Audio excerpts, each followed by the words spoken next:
Hey guys and girls, this is me, Saima Parveen. Today we are going to learn about the molecular and formula mass. So before moving towards the molecular mass, we first need to know what molecules are. Molecule is actually the combination of atoms. Like here we have two hydrogen atoms. By combining them in a chemical reaction, you will get a molecule of hydrogen. Checking another example. Here you have two chlorine atoms. By combining them in a chemical reaction, you will get a molecule of chlorine. These two are actually the examples of homonuclear molecules. Homonuclear molecules refer to the molecules having same atoms or same type of atoms. Now moving towards the heteronuclear molecules. Heteronuclear molecule refers to the molecule having different atoms. Like here we have two hydrogen atoms and one oxygen atom. By combining them in a chemical reaction, you will get a molecule of water, that is H2O. This is the example of heteronuclear molecule. Now moving towards the molecular mass. Molecular mass is actually the sum of atomic masses of all atoms present in a molecule. Checking an example. Calculate the molecular mass of hydrogen. There are two number of atoms of hydrogen, so multiply the number of atoms with the atomic mass of hydrogen, that is 1. You will get the molecular mass of hydrogen, that is 2 atomic mass unit. Taking another example, the molecular mass of oxygen.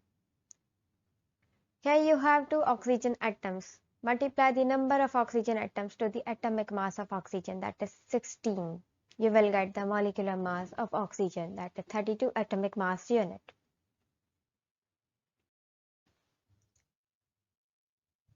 Calculate the molecular mass of water. Multiply the number of atoms to each atomic mass of elements and then sum up the atomic masses. You will get the molecular mass of water, that is 18 atomic mass unit. Now moving toward the other term, that is formula mass. So in order to understand the formula mass, we are taking the example. Here you have a sodium atom and an atom of chlorine.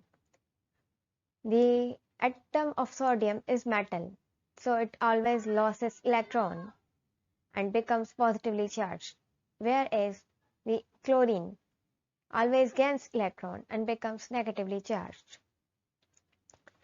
So the attraction between sodium and chlorine due to the positive and negatively charged results in a formation of a bond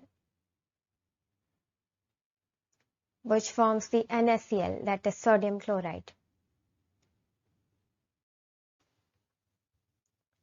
So how will you calculate the formula mass of NaCl? Just sum up the atomic masses of sodium and chlorine. You will get the formula mass. The difference between the formula mass and molecular mass is that in molecular mass, the atoms are aggregate in the form of molecules, but whereas in formula mass, they do not aggregate to form molecules. They are just combined and form a crystal. That's why we calculate the formula mass instead of molecular mass, but the unit of both the molecular mass and formula mass is same, that is atomic mass unit. Here you have the formula mass of NaCl is 58.5 atomic mass unit. I have summarized all the terms for your convenience. For knowing more about the formula mass and the other details like what are metals, why metals always lose electron, what are nonmetals, why nonmetals always gain electron, why positive charge is obtained after losing an electron and why negative charge is obtained after gaining an electron, and much more. Wait for the next videos. Thank you.